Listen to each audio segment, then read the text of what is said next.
Hey everyone, welcome to the Kirkpatrick podcast. Your girl is back. It is season 4 of the Kirkpatrick podcast, and I just can't believe that we are here. I want to take the time today to share a little bit more about, reflections on season 3, and just kind of what's been going on in Kirkpatrick world. So where are we? So as of recording today, it is July 24th-ish, probably. Yes, July 24th. And the next book in the Kirkpatrick series has been turned in. Insert applause here. We are in editing, like the copy editing, proof editing now, probably the piece that I will not love. And then the book is set to release May of 2026, around the time of ATD Ice. Hopefully at ATD Ice, if I'm being honest. And I'm super excited, super stoked for it. I think, we've got a lot of really great things that are coming. And things are different. So, in about a week, July 31st will be 2 years since I signed the paperwork, to acquire Kirkpatrick Partners. And man, it's been a ride. It's felt like 2 minutes as well as 20 years. At times, it's been good and sometimes not so good, to try to, manage. I think I took on a lot this year with moving out of state and leaving my family, while I was still getting everything up and running. And what's funny is I actually spoke with, our small business banker, and when I switched everything over down here to Florida, and she was like, Vanessa, just so you know, because it was I was about a year into the transition. And she's like, just so you know, it takes 2 years for you to finally get your feet under you. And I'm like, what are you talking about? And she goes, it's everyone says it's 1 year. And she's like, no, it takes 2 years before the business will start to feel like your own. I've worked with a lot of, customers that have bought businesses, and it's the same thing every single time. 2 years. It all starts to make sense. And it all starts to flow again. And Judy, if you're watching this, you were so right. It was 2 years. It took 2 years for me to really feel like, okay, this is mine. I really know the direction, and a lot of this year has felt like doing a lot of different things and not knowing the general direction I was heading, but for some reason not knowing exactly the direction, and how it was all going to fit together. And then I sat down Tuesday night and plotted all the things out in front of me. And I was like, oh, it magically all came together. So I'm really excited for the next, for the next year in the next direction. So the book is called Building a Culture of Evaluation, the New Kirkpatrick Model for Performance and Innovation. We are making some tweaks. We are elevating. We are taking the model and applying it broadly. And we're taking the model and really giving you a framework for okay, how do I design programs and design initiatives, using the model as a framework. And so, it's really, for me, one of the things that I heard from you all is there's so many variables outside of my control that affect whether or not my initiative is successful. And it's hard to feel like my thing is on the line when it's not my thing that's broken. It's these other things. And I really, explored, there's, a few times over the years I've gotten this question, like, have you seen an organization that does this well? Like, what organizations do you know do this well? And I started studying, like, okay, who is doing this well? What do the conditions have to look like in order for these things to be done well? And I realized there's an organizational shift that has to happen. One of the things that I will talk a lot about, just in general, when it comes to kind of like making evaluation happen and building a culture, is like, there's this mindset shift, you need the tool set and you need the skill set, right? And I'm like, but you also need the organization to be like there and ready for change and have that sort of maturity to usher in this new area of change, right? And so the book is really going to talk a lot about, like, it's not just about you as a human being one person to change things. Your organization also has to evolve. And like, how do we bring that? And like, for the CEOs that are listening and the senior leaders, like those that, are able to influence organizational and culture shifts, like, that's what this book is about, is showing you, like, if you do evaluate, right? And you evaluate to like levels 3 and 4, and you evaluate with the same yardstick or framework for your company, and you share that data, right, from department to department, so that you are able to grow and evolve, the company does what you need it to do. We stop spending on things that no longer make sense, that no longer that are costing us money or are value destructive, right? And you can spend more on the things that actually work. And so, the book is my big thing, the big baby that I birthed over the summer. So now I've got to get back into my post-baby bod. But anyway, so that's probably the biggest thing that took me quite some time. So we started it. I kind of knew, I didn't know back in like October, but I don't think we really started writing until like December. And it was a quick turnaround, shorter than I think most, but I actually have realized that I work better with quick turnarounds. So yeah, that's coming out. We've got the Kirkpatrick Summit in September. So we're back in Dulles, Virginia. So for those of you that are in the Dulles, Washington, D.C., Baltimore area, now cue the Good Morning Baltimore song from Hairspray that's now all over, stuck in my head. Please come and join us. It is going to be, it's not a conference, right? And that's something that people say, like, Vanessa, it's a conference. It's like, it's not. We don't have speakers, right? Like, we have 1 half day of TED Talks and 1 panel, and that's it. So if you came to the summit last year, or you watched the videos or the podcast, on the last day, we had a whole like Shark Tank style experience. And it was pretty magical for me to watch and be part of. People really got into it. They felt like they, actually could do something with what they learned throughout the time. And I said to the team, like, we've got to do more of that. And so when thinking about the summit, we decided to nix all speakers just about, and really focus on like this hackathon.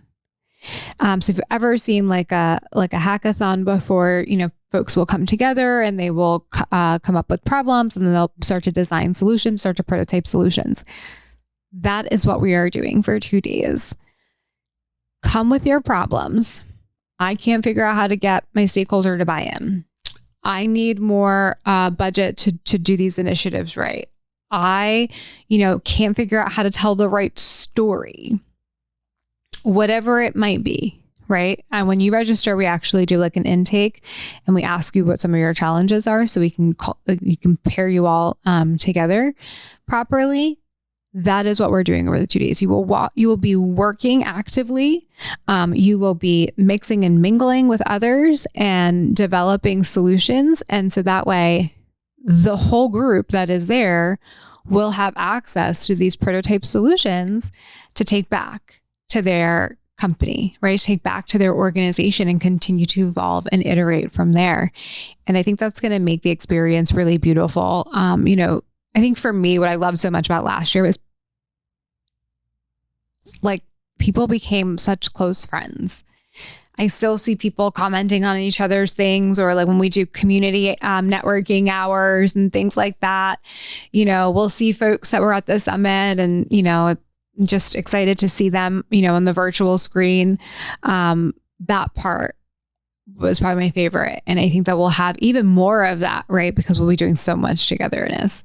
So I'm excited about that. We've got partners that are coming that are going to be helping us, coach and facilitate and guide through the experience and be there to provide solutions. You're going to see first looks at things that we have not unveiled to the public. We all know that I've been calling this summer the summer of impact. If you've been following us on LinkedIn, if you have not, it is the summer of impact. Join us. The culmination is the Kirkpatrick Summit. And so, one of the things that we've talked about with the Summer of Impact, or that I unveiled a couple of weeks ago, was our partnership with the Truvado platform. So Truvado is a training evaluation tool. It is like a mix of SurveyMonkey, or I guess it would be like SurveyMonkey on steroids right now.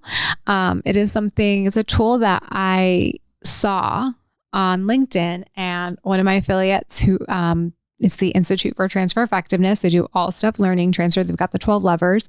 We're actually partnered with them and introducing that into the model, which is really cool. But anyway, Melanie was like, Vanessa, you need to check this out. Like there's something here and it's already built like on Kirkpatrick.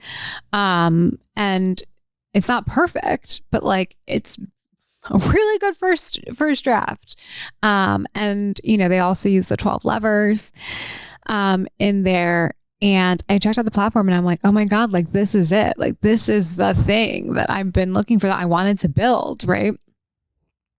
And so that, you'll see the next, the Truvado platform, we've entered into this partnership with, ourselves and the Institute for Transfer Effectiveness, to rebuild to evolve the platform. And so you'll see those beginnings of that evolution. So we gotten some feedback and now we're ready for like the next pieces of feedback. And so, yeah, you'll see that. And then there's one more technology that's up my sleeve that is very near and dear to my heart, that I have not mentioned just yet. I'm not going to mention yet because I want you to come to the summit and see it for yourself. But I could cry thinking about y'all seeing this, because it feels like more of me than ever before. It's really a mix of my anchored training and Kirkpatrick Partners. And it finally feels like, yep, this is me. This is why I'm doing these things. And so I'm excited for y'all to see that. We'll have the team from Footprints there. So you can see the first iteration. We'll probably get interviewed by Bigfoot while you're there. Our AI agent. So probably haven't actually shared that yet. So Footprints, we've created an AI agent called Bigfoot that is going to do the qualitative interviewing. It's pretty scary how good AI can be at empathetic, investigative, journalistic style interviewing. And so that will be part of the summit and you'll get to see some of that, some of the first looks. So this is not the summit to miss. I would do anything and everything to get there, because we're really going to be creating, we're not focusing on like the low level things, right? Like how to better my survey. That's great. That's all important to know. But what we're talking about the summit is how do I embed this into my organization, get the buy-in to actually finally do this and make it a requirement and not optional. So be there or be square.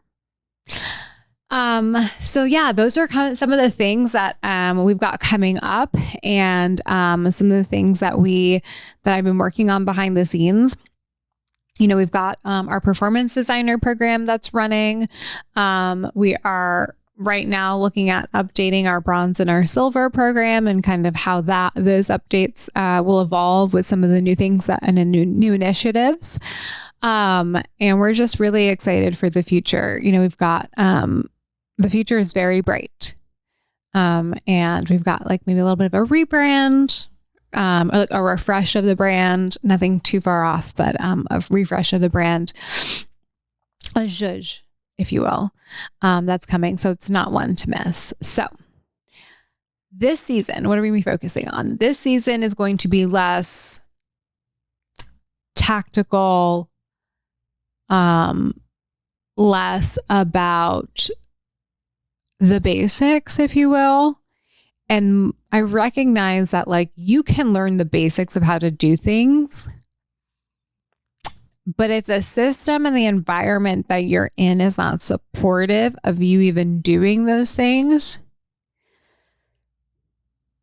then the education is great, but like you're going to be the clean fish going right back into that dirty fish bowl, right? And it's really hard to execute on the behaviors. So really going to be focusing on how can we build this culture and how can we clean the fish bowl as opposed to just cleaning the fish.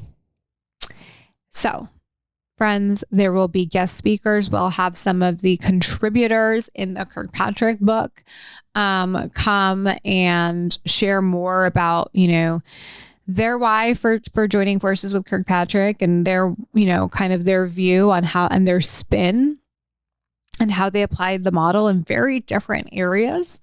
And so I think that y'all will really like that. And yeah, I'm really excited for the rest of 2025 and in 2026. You know, I turn 40 next year. So I think that next year is going to be my year. You know, I think it's already started, but you know, I really see 2026 as you know, the real big launch. We called this year, like we always do a word of the year, KP. I said that this was going to be the catalyst year, right? This is going to be the start of the spark for everything else. And sometimes it was hard to see that through the beginning of the year. But it's getting brighter and brighter and brighter. And the closer that we get to the new year, which everybody knows I love New Year's Eve so much. The more excited I am for the future for this organization, not just this organization and like my work, but for you all as well. Like I want you guys to succeed. I want the industry to finally level up. I want the industry to go above and beyond. And I think it's time to really talk about how we can do that. So friends, I will catch you all on the next episode. Make sure you like, subscribe, and share. Share the podcast, watch it on YouTube. There's a lot of real goodness that comes out, but it's only as good as those that are able to participate and listen. So I appreciate your love and support over the last 2 years. And I will catch you all on the next episode. Bye.